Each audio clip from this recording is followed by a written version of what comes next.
미셸 에켐 드 몽테뉴 셔 에콤 드 몽테뉴는 프랑스의 르네상스 시대를 대표하는 철학자 문학자이며 수상록의 저자이다. 자기의 체험과 독서 생활을 근거로 있는 그대로의 인간, 변천하는 대로의 인간을 그렸다. 자연에 대하여 단순히 몸을 맡기는 데에 인생의 지혜를 추구하였다. 몽테뉴는 38살이 되는 해에 프랑스 남서부 시골의 영지로 내려갔다. 그가 하고자 했던 일은 자신의 시도를 신중하게 모은 글, 즉 에세이를 쓰는 일이었다. 여기서 에세이란 단어는 딱히 고정되어 있지 않고 성찰적이면서 유연한 것을 의미한다.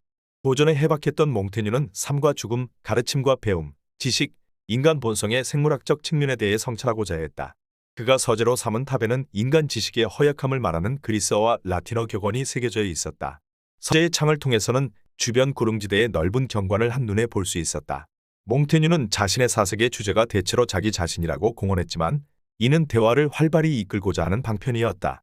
몽테뉴는 자신의 명예와 업적을 뽐내는 자서전 따위를 쓰는 오늘날의 최고 경영자와는 전혀 달랐다. 그는 자기 자신을 드러내는 것들을 새로 발견해내는 데 주된 관심을 두었다. 자신의 면모를 새로 바라보면서 그는 전체 인류에 대해 일반화할 수 있는 것들을 찾아낼 수 있었다. 인간의 약점을 있는 그대로 인정한 그는 인간의 본성에 내재한 불완전함과 이성의 한계, 인간을 인간이게 하는 결함을 인정하지 못한다면 어떤 철학도 쓸모가 없다고 생각했다. 그는 보통 사람, 그러니까 생각하고 다시 생각하는 보통 사람이었다. 그의 사상은 고유한 서재가 아니라 말 한 장 위에서 솟아 나온 것이었다. 그는 오랜 시간 말을 타고 다니면서 생각을 정리했다. 그는 소르본 대학의 교수도 저술을 일로 삼던 학자도 아니었다. 그는 두 가지 측면에서 이런 사람들과 달랐다.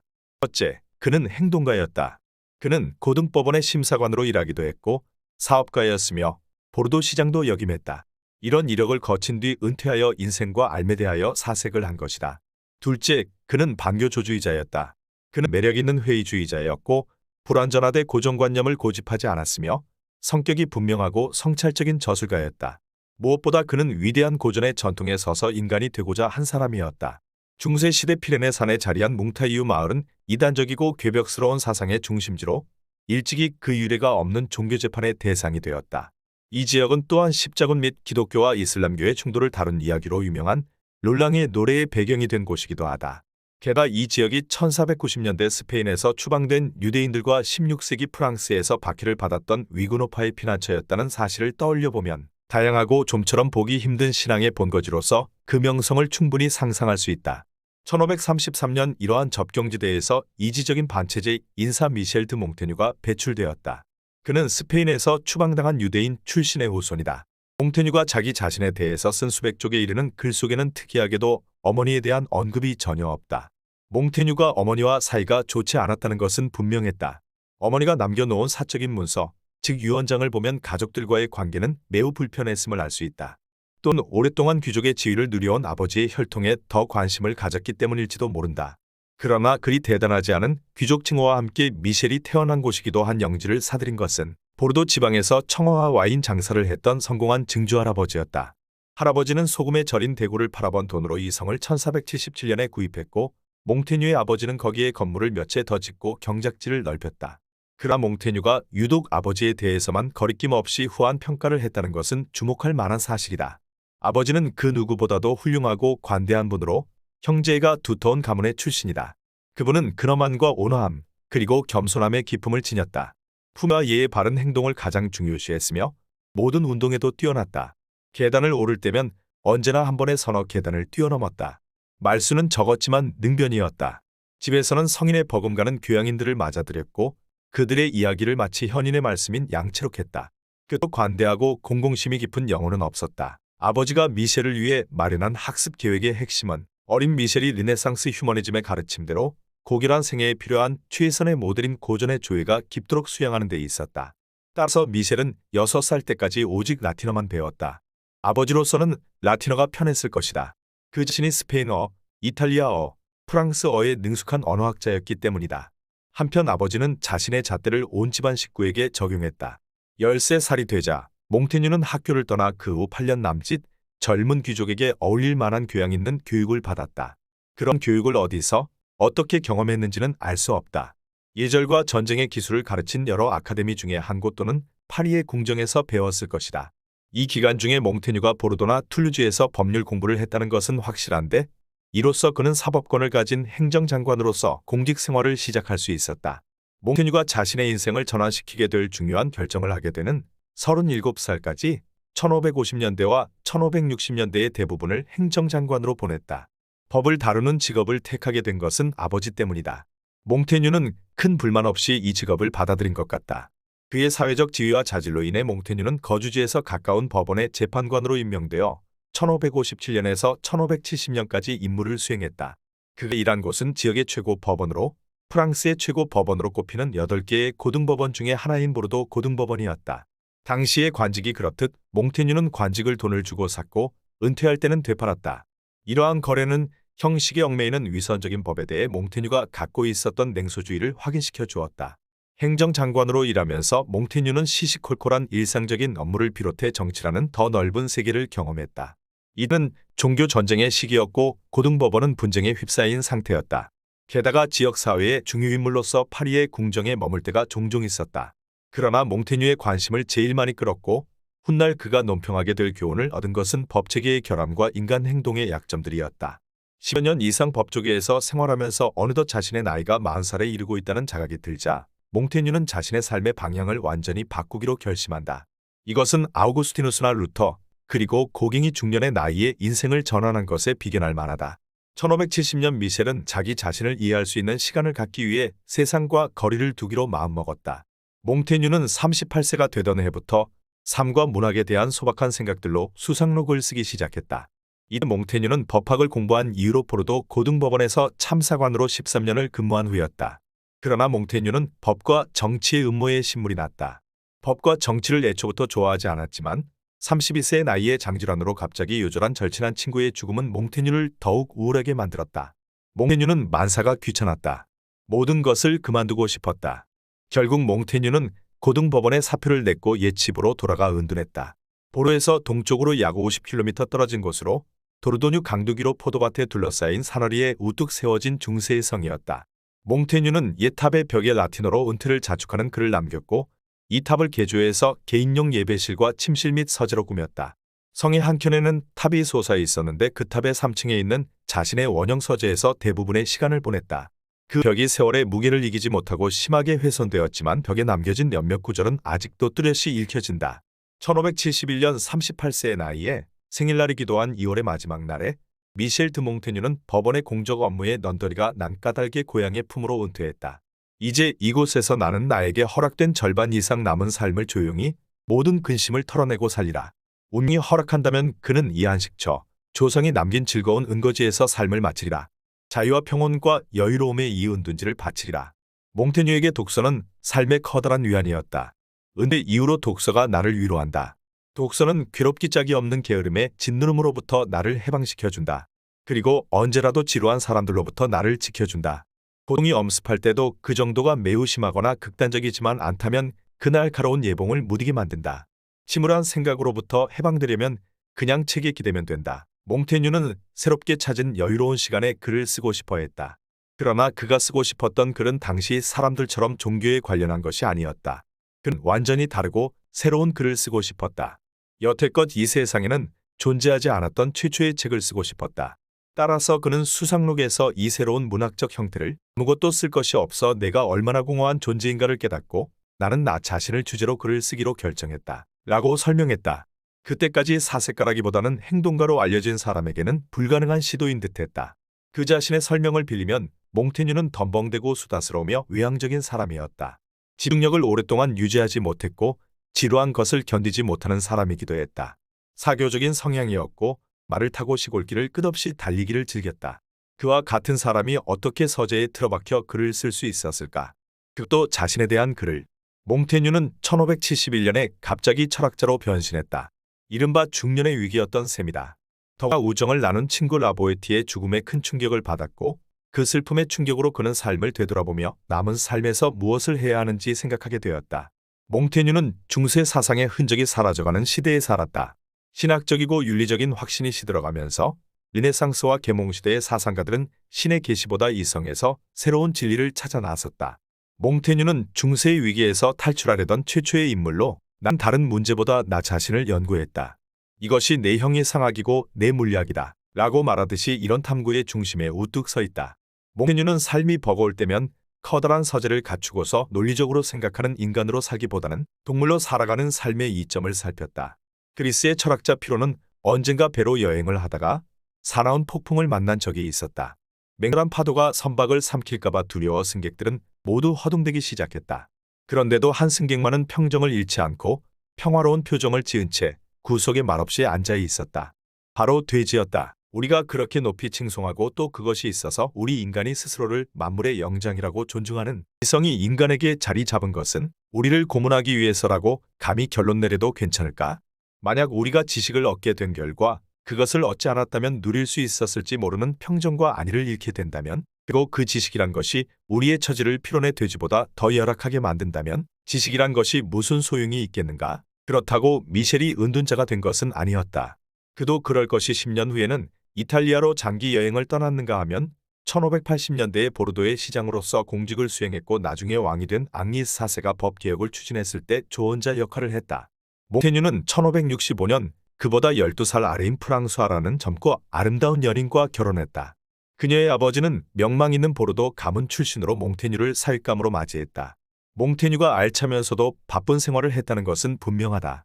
또한 아내인 프랑수아가 남편이 영지에 있는 성탑 안에서 스스로 제기한 문제를 탐색하는 데 파묻혀 그의 오랜 퇴직 생활 동안 몰두했던 지필에 대해서 좀처럼 관심을 보이지 않았다는 것도 분명하다.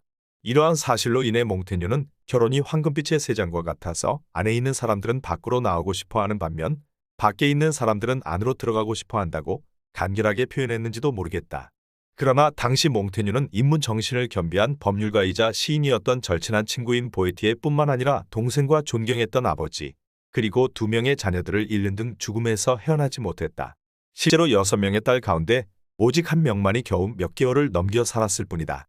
당시 역병과 전쟁이 계속되었던 탓이기도 한데 분명한 것은 이러한 죽음과 상실의 가혹한 시련이 계기가 되어 은퇴 후 성탑에 틀어박히게 되었다는 것이다. 이곳에서 몽테뉴는 자기 자신과 죽음의 공포를 이해하기 위해서, 그리고 자신을 둘러싼 끔찍한 세태를 어떻게 받아들여야 할 것인가를 깨닫기 위해 에세이를 쓰고자 했다. 이렇게 해서 새로운 형태의 문학, 즉 형식은 자유롭고 특별한 구성이 없으며 어떤 주제로 글을 써도 무방한 문학 장르가 태동하게 된 것이다. 그러나 에세이라는 장르를 만든 장본인만큼 통찰력 있는 글을 쓴 이를 찾아보기 힘들다. 몽테뉴의 대담한 계획은 아연실색할 정도였다. 그가 공언한 목표는 간단히 어떤 주제를 고른 다음 그 주제와 관련하여 떠오르는 일련의 생각을 좇으면서 마음이 가는 대로 내버려 두는 것이었다. 그러나 에세이의 목적은 다루는 주제에 대한 개념적인 진술이 아니라 언제나 자기 분석과 자기 현시에 있다. 몽테뉴는 자신이 어떻게 생각하고 어떻게 느끼는가를 드러내고자 한다. 설명에 의존하지 않고 사실상 자신의 약점을 드러내면서 몽테뉴는 일반적인 인간의 본질에 대한 통찰력을 추격해서 보여준다. 몽테뉴 이후 너 자신을 찾아라 라는 말은 철학의 중심 화두가 되었다. 따라서 몽테뉴는 옛 세계와 근대 세계를 이어주는 경첩, 즉 그리스 로마의 고전과 오늘날 회고록이나 고백시를 이어주는 다리 역할을 했다. 요컨대 몽테뉴는 너 자신을 알라라는 옛 격언을 자서전을 써라라는 뜻으로 해석한 최초의 인물이었다. 몽테뉴는 무계획적인 철학자를 자처했다. 쉽게 말하면 학문과 세속의 지혜를 결합시킨 사람이란 뜻이었다. 그는 어린 시절부터 그리스 로마 고전을 탐독했다. 아버지의 고집에 가족 모두가 몽테뉴 앞에서는 라틴어로 말해야 했다. 또한 몽테뉴는 아침마다 실내악을 들으며 잠에서 깨었다. 그러나 성인이 된 후 몽테뉴는 그렇게 배운 모든 것을 개인적인 목적을 위해 사용했다. 개인적 경험에 비추어 옛날부터 내려오던 수수께끼 같은 의문들, 즉 나는 누구인가? 나는 무엇을 아는가? 난 무엇을 해야만 하는가? 등에 대한 문제를 사색하며 해답을 찾으려 했었다. 몽테뉴는 대부분의 시간을 상아탑에 파묻혀 지냈다. 그는 14세기의 둥근 탑을 개인용 서재 및 예배실, 한마디로 피신처로 삼았다. 보르도를 떠나자마자 그는 탑을 개조해서 자기만의 공간으로 꾸몄다. 영지를 운영하고 가족을 돌봐야 하는 번잡한 의무를 외면하고 그곳에서 살고 일하면서 고독을 즐겼다. 1층에는 작은 예배실과 뒤쪽으로 용을 도살하는 미셸 성자의 모습이 그려진 아담한 제단이 있었다. 예배당 위로 침실이 있었다. 몽테뉴는 침실에서 예배당까지 이어지는 소리관을 파두어 신장결석으로 침대에서 꼼짝하지 못할 때도 예배실의 미사를 귀로는 들을 수 있었다. 침실 위로는 서재가 있었다. 책상 하나, 벽 전체를 두른 반원형의 책장이 있었다. 그는 1000여 권의 책을 서재에 보관했다. 라보에티가 세상을 떠난 후에 물려받은 책도 상당히 많았다. 에라스무스처럼 몽테뉴도 아포리즘 수집가였다. 그는 좋아하는 아포리즘을 남겨둘 새로운 방식을 찾아냈다. 몽테뉴는 에우리피데스, 루크레티우스, 사도 바울, 플리니우스, 소크라테스, 소포클레스 등 고전과 초기 기독교 교부들의 글에서 선별한 54개의 아포리즘을 천장의 나무 들보에 새겨두었다. 나는 간혹 나 스스로 잘 정리할 수 없는 것들은 다른 사람의 생각을 빌려 말하는데 그 이유는 언어 구사력이 허약하기도 하고 가끔은 나의 지력이 허약하기 때문이기도 하다. 그리고 모든 종류의 글을 지금도 살아있는 사람에 의해 쓰여진 최근의 글을 공격하는 성급한 비평의 무모함을 저지하기 위해서이기도 하다. 난 다른 사람의 위대한 명성 아래로 나의 허약함을 숨겨야 한다. 수상록에서 몽테뉴는 개인적 삶의 사소한 부분들을 통해서 철학적 문제에 파고들었다. 그는 아침의 세면과 배변까지도 무시하지 않고 똑같은 열정으로 다루었다. 우리는 그의 신장결석과 성생활, 취미였던 낙서, 친구들의 장점과 단점, 심지어 그가 저지른 작은 죄까지도 수상록에서 읽을 수 있다. 몽테뉴는 예민하고 실리적인 사람이었다. 고등법원 참사관으로 13년을 근무하면서 그는 착한 사람과 악한 사람을 만날 수 있었다. 그가 살던 남프랑스는 16세기의 구교도와 신교도 간의 종교 전쟁으로 갈기갈기 찢겨 있었다. 따라서 신이 그들의 편이라 믿는 사람들이 저지른 파괴가 그의 눈에 띄지 않을 수가 없었다. 몽테뉴는 급진적 회의주의자가 되었다. 그때부터 나는 무엇을 아는가가 그의 좌우명이 되었다. 그는 신의 계시를 믿지 않았고 사소한 것에 감춰진 큰 의문의 답을 구하려 했다. 어떤 사람이 지적인지 아닌지를 판단하기 위해 우리는 지금까지 지적인 사람 모두에게서 공통적으로 발견되는 특징들을 찾는다. 우리는 제한적인 경험을 통해 지적인 사람은 책을 많이 읽고 검정 옷을 즐겨 입고 엄숙하게 보이는 존재들이라고 결정짓기 쉽다. 그렇다면 벌거벗은 원주민은 어리석은 존재일까? 몽테뉴는 16세기의 스토아 철학자였다. 더 구체적으로 말하면 내세의 행복을 바라지 않고 이 땅에서 현명하게 살아가는 법을 터득하는 데 필요한 해안과 경험을 이야기한 프랑스의 세네카라 할 수 있다. 과거의 아포리스트와 마찬가지로 몽테뉴는 우리에게 무엇보다 중요한 것은 마음가짐이라 생각했다. 행복한 사람은 남들이 행복할 거라고 생각해주는 사람이 아니라 스스로 행복하다고 믿는 사람이다. 우리의 행복과 불행은 오로지 우리 자신에게 달려있다. 몽테뉴는 자기인식과 성실을 최고의 미덕이라 믿었다. 만약 현명한 사람이라면 그는 어떤 것이든 그것의 진정한 가치를 측량할 때 그것이 자신의 삶에 얼마나 유익하고 적절한지를 잣대로 삼을 것이다. 지금 우리가 진실이라 믿는 것은 정말로 진실된 것이 아니라 다른 사람들에게 믿고 인정하도록 한 것이다. 이 아포리즘은 지금도 전곡을 찌르는 말이다. 우리는 진실을 감추는 데 익숙한 기업가, 홍보 담당자, 정치인 등의 말에 길들여져 있기 때문에 어떤 말이라도 믿어버리는 듯하다. 몽테뉴였다면 헛소리 마 라고 질책했을 텐데 말이다. 몽테뉴는 솔직하고 단도직입적인 표현을 중요하게 여겼다. 따라서 수상록은 다분히 폭로적이고 호소적이다. 몽테뉴의 철학에서 감추고 꾸미며 속이는 짓은 가장 중대한 죄였다. 진실된 사람은 결코 거짓말하지 않으며 애둘러 말하지도 않는다. 우리는 단어의 뜻을 통해서만 이해할 뿐이다. 따라서 단어의 뜻을 왜곡하는 사람은 공공사회의 배신자이다. 단어는 우리가 서로의 바람과 생각을 교환하는 유일한 도구이기도 하다. 따라서 단어가 없다면 우리는 함께 모여 살 수가 없다. 서로에 대해 알 수도 없다. 단어가 우리를 속인다면 모든 관계가 끊어지고 국가의 결속마저 느슨해질 것이다. 수상록의 원제인 에세아는 프랑스어에서 시도를 뜻한다. 몽테뉴는 자신의 내면을 이해함으로써 이 세상에서 자신을 비롯한 인간이 차지하는 위치를 이해하려 했었고 그렇게 이해한 것을 말로 풀어내려 했었다. 우리가 우리 자신을 알 수 없다면 무엇을 알 수 있겠는가? 적어도 우리는 우리 자신을 강요하여 현명해져야 한다. 물론 그의 수상록이 나는 무엇을 아는가? 라는 질문에 대한 최종적인 대답일 수는 없다. 그는 너무나 회의적이어서 최종적인 대답이 가능하다고 생각지도 않았다. 아니, 그런 대답이 바람직한 것도 아니라고 생각했다. 몽테뉴에게 즐거움은 최종적인 결과에 있는 것이 아니었다. 대답을 찾아가는 과정에서 그는 즐거움을 찾았다. 그가 수상록 글 계속해서 수정하고 보완한 이유, 요컨대 수상록이 무려 1200쪽에 달하는 이유가 여기에서 설명된다. 몽테뉴의 수상록 에세인 아포리즘들은 고결함과 세속성, 해학과 유쾌함이 신나게 결합된 종합 선물 세트이다. 몽테뉴에게 지식은 오직 경험을 통해서 얻을 수 있는 것이었다. 확실성이 불가능하다면 내가 아는 것은 아무것도 없다는 말조차 할 수 없다. 내가 무엇을 아는가는 그의 신조였다. 그러나 경험과 경험에 대한 반응은 길잡이 역할을 해줄 수 있다. 결국 에세이는 주로 사건과 일화, 그리고 자연스럽게 보이는 것을 개념화할 수 있는 사상을 주로 다룬다. 허영심에 관하여라는 에세이의 많은 부분은 몽테뉴가 1580년에 가족을 떠나 1년 6개월 동안 오직 즐거움을 위해서 이탈리아 전역을 여행하기로 결심한 이유를 밝히고 있다. 인간의 특징 중에 하나가 자기 자신의 것보다 타인의 것을 더 마음에 들어한다는 것은 잘 알려진 사실이다. 새로운 것과 미지의 것을 추구하는 탐욕스러운 욕구는 여행에 대한 갈망을 부추기지만 이외의 여러 사정들은 부수적이다. 집안일에 신경 쓰는 일에서 즐거운 마음으로 벗어나 본다. 집안일은 너무나 단조롭고 성가신 일들로 가득 차 있다. 늘 잘못되어 가는 일이 있다. 나의 일거리들을 한 발 물러나서 생각하면 생각한 것보다 훨씬 잘 풀려간다. 그러나 정작 일에 몰두하려치면 온갖 근심거리가 파고든다. 당신을 둘러싼 모든 것이 걱정거리인 장소에 머무른다는 것은 불행하다. 집을 벗어나 모든 잡념을 털어버린다. 집에서는 일이 잘 풀리지 않는 많은 것들을 책임져야 한다. 여행을 함으로써 비로소 나는 나 자신이 되고 마음 가는 대로 돈을 쓰게 된다. 몽테뉴가 은둔 기간 동안 이탈리아 여행과 같이 새로운 경험을 쌓는 데만 골몰한 것은 아니었다. 여행에서 돌아오자마자 보르도의 시장을 맡기로 했으며 정계에 투신했다. 보르도 지방의 유력하고 권세 있는 가문은 부르봉 왕가였는데 이 가문의 수장인 나바르의 앙리는 훗날 프랑스의 왕이 되었다.